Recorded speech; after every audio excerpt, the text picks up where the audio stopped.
Okay. Hi. Hi, everyone. My partner Ana Lucia and I were going to discuss about blended learning and technology integration. Hi, Lucia. How are you? Hi, Melissa. I'm good. Thank you. How are you? Great. Ready to start with this. Awesome.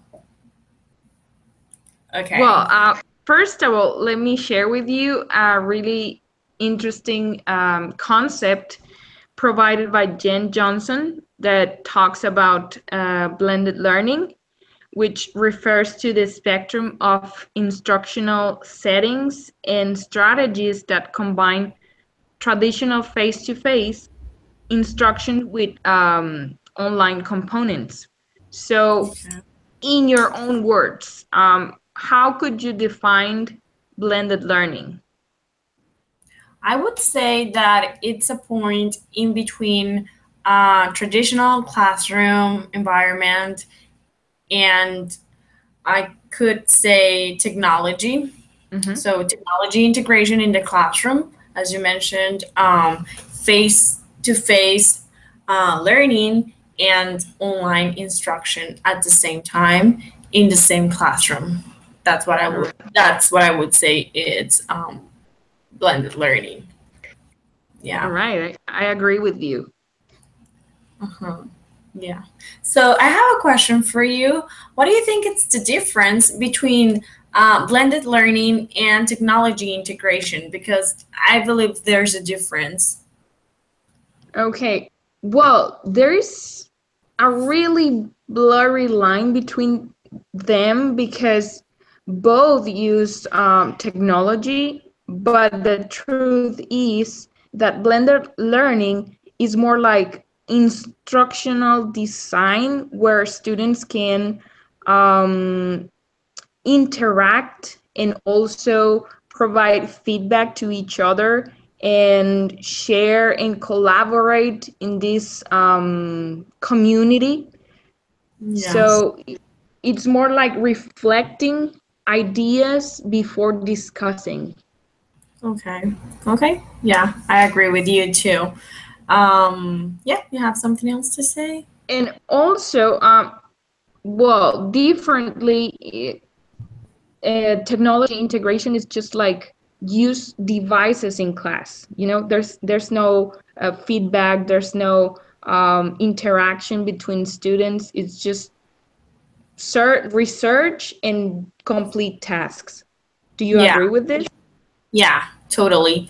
Um, and do you think, I believe there are some advantages, but also some disadvantages on this type of learning. For example, in my opinion, I think one of the advantages is that it gives, I think it gives students more motivation, like they're Mm-hmm. more engaged, and I believe the content is more relevant, because it provides the ability, or it provides, yeah, the ability,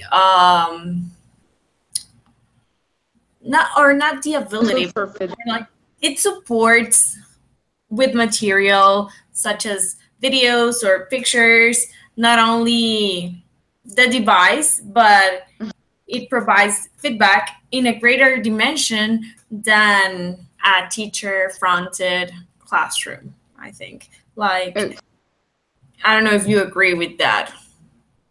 yeah, I do agree. And also, I want to describe situation. For example, inviting or asking your classmates to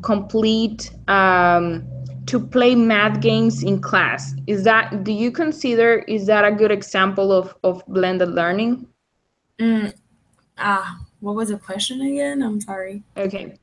To ask your students Mm-hmm. to complete or to play math games during the class, do you Mm-hmm. consider is a good example of blended learning or is not? I would say more like an example for me of blended learning would be the use of technology such as a video or a picture, for example, when we're we're seeing an ESL topic. Yeah, that would be for me more like an example of blended learning. And then you have the teacher with you. I believe there's different models in this type of learning, but in all of them, there's a teacher in the classroom who's willing to help you. But I'm not sure about the activity you mentioned. But how would you say that implies blended learning? Well, what about if you ask again your students to complete math games during the class during certain time, and then discuss about their experiences? That will be, for me, now blended learning, because now you're reflecting. They're reflecting, they're giving feedback, they're they're sharing their things. Yeah.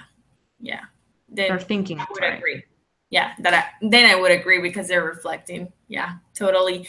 And I would say, do you think it's a good idea, like blended learning? Would you apply that in your classroom, or would you like to apply it? Well, actually, I do apply it, not often, but I do, and I wish I could do it more often, because this is a great option to engage students and have different experiences, and to work by their own rhythm. There is a tool, Schoology, that is great to use with your students. It's like a community where it's not just like a platform where you have tasks to download or documents. It's more like a forum. It's discussion. It's interactive. Interaction, and parents, teachers, students, everyone can participate there. Oh my gosh, that's awesome. Yeah, I think that's the difference. Have you applied one of those with your students? No, I've never done it before, but I think it sounds really interesting. It's something that I would like to do. I just need to know like exactly how to do it, and then I would do it just to be sure how to do it. But it sounds really interesting. And as I was reading about the topic, I became more aware of it. So yeah, I would try it. I've never done it, but I would try it. And you know what? This kind of tools increases the collaboration, and you have, as a teacher, you have control of those tasks. So it's, in certain way, it will be organized. Oh, okay. What's the name again? Schoology. Schoology. Okay. Yeah. I will look it up, and if I have questions, I will let you know. Sure. I will help you. I'm glad. Okay. Well, thank you so much for the information. All right. Do you have something to add? Not really. Do you have something? Nope. Okay. Well. Ya la detengo. Sí.